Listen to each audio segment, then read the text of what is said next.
Vermont's really blessed with having a lot of high-quality wildlife management areas in the state. In southern Vermont, Atherton Meadows, nearly 1,000 acres, is very high quality. It's a real gem for state land. Located in the town of Whitingham, the Atherton Meadows Wildlife Management Area consists of 2 parcels on either side of Route 100. The larger 646-acre parcel lies between Route 100 and the southern end of Harriman Reservoir, and it adjoins hundreds of acres of publicly accessible land conserved by the power company that operates the dam. It's got a high diversity of wildlife habitat. It's northern hardwood forest.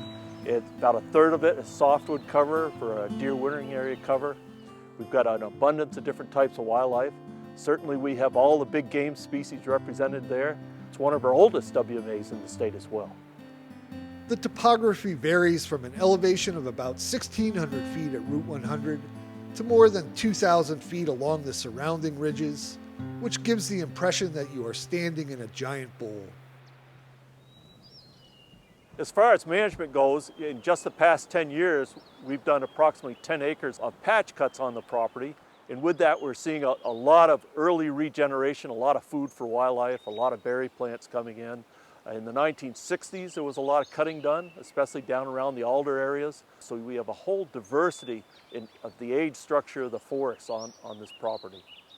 Beech and black cherry are the predominant mass-producing trees, and they provide food for a variety of animals, including black bears. Bear sign is very evident on the property. There's approximately 30 acres of a bear-scarred beech stand. In walking through that, you can see a lot of evidence of bear there. And of course, this area that's been recently cut, if you're there in September and October, you're sure to see a lot of recent sign of bears. And you may be lucky enough to actually see a bear. One of the most prominent features of this area is the huge namesake beaver meadow in the middle of the larger westerly parcel. To help promote beaver activity by providing them with tender young trees, patch cuts were made along the edge of the meadow many years ago. The resulting wetland now covers about 15 acres, and portions of the beaver dam are more than 6 feet tall. More recent patch cuts have provided food and cover for a host of other wildlife. You're very apt to find moose and bear and turkeys and deer in visiting this area, in very high abundance. This last year, the last time I visited, within a 100-yard stretch on this logging road I was walking up, I found tracks of all 4 species. Coming out of this recently cut area that's all blackberries now, there were just trails made by the bears and moose coming in and out of those, and tracks of deer and turkeys going up and down this old logging road. Atherton Meadows also provides access to some trout fishing.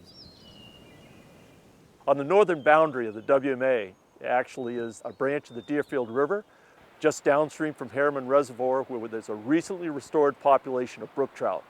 Very popular with fishermen in the area as well. Number 9 Brook bisects the smaller easterly parcel before eventually flowing into Harriman Reservoir. An alder swale associated with the brook provides good habitat for fur-bearing mammals as well as grouse, woodcock, and waterfowl. The area receives a fair amount of recreational use, especially in the fall for hunters. There's several good trails, including some vast trails that people use for hiking as well through the area. And of course, the berry picking and apple picking on the property as well.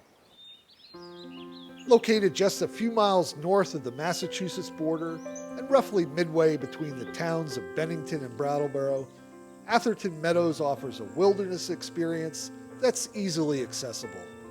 Access to the site is pretty good. There's 3 parking areas right along Route 100, and there are several trails going up from those parking areas, so it's very easy to get around on the property.